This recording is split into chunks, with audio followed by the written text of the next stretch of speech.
about a nice GED welcome for Joel Fry?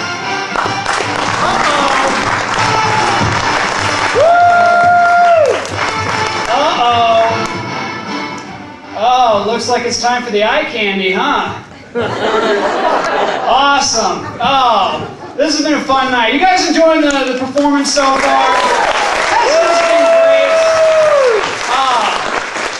I was a little worried, but now I can honestly say without hyperbole that this is the greatest thing ever done in Western civilization on a stage. Which makes me feel pretty good about that. Now, like I said, my name is Joel Fry, and I come from kind of a weird mixed cultural background. I come from a heritage. My family is part German and part Native American.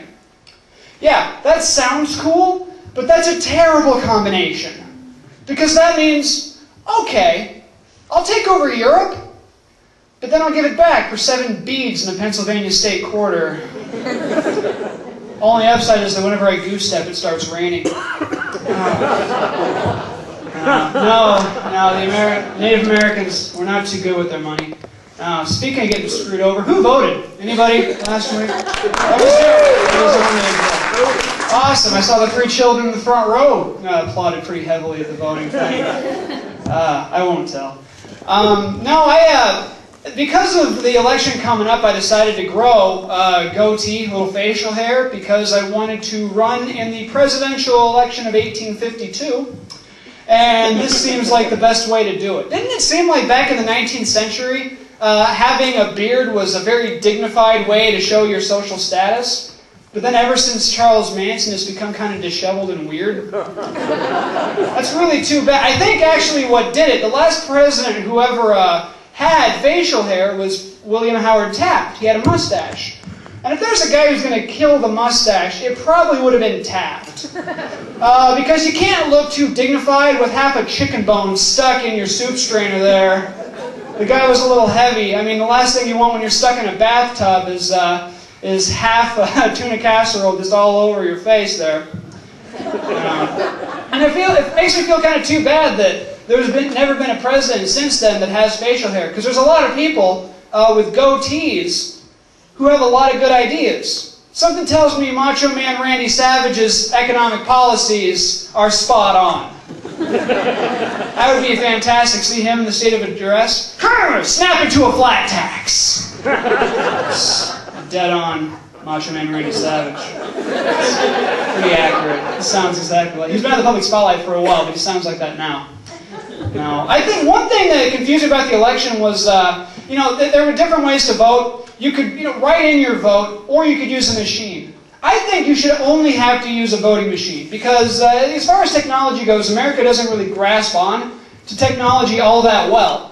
And I'll give you an example. If you ever go to Target, and they have the automatic doors, and then right next to the automatic doors, they have the doors that you manually have to push. No one's using these doors. It's unnecessary. Are you trying to get in that much of a health kick that's getting you closer to your target heart rate? Just pushing something? There's problems with the electronic doors too. There was a guy, I was walking and I had my hands full with, I was walking my dog and I had my little nephew. And the guy saw that I had my hands full, so he stepped on the thing that read it so the door would open for me. And then he gave me that, that crappy look sometimes people give you where they expect a thank you.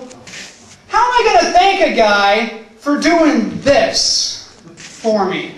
And making a door open. Oh, wow, David Blaine! What other wizard tricks do you got up your sleeve? What's next? You going to clap twice and the light turns on? Impossible for a mere mortal, but not for you, I'll reckon. That's not even the worst I ever saw. One time I was at a 2-story Lane Bryant, and they had an escalator, and of course right next to the escalator, what do they have? Stairs. I don't want anybody using these stairs. It's unnecessary with an escalator. And let's be honest, if you care that much about the way you look that you're using stairs to go up and down in a mall, you wouldn't have to shop at Lane Bryant in the first place. Thanks, one man. Now, have you guys heard about that psychic death cat? maybe that premise came on a little bit too strong. I'll back up. No, there was a cat in the news last year. It was the pet cat of this nursing home.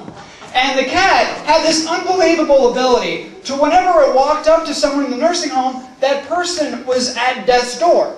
And they would die within something like half an hour. And they thought this was amazing because the cat did it 25 times in a row.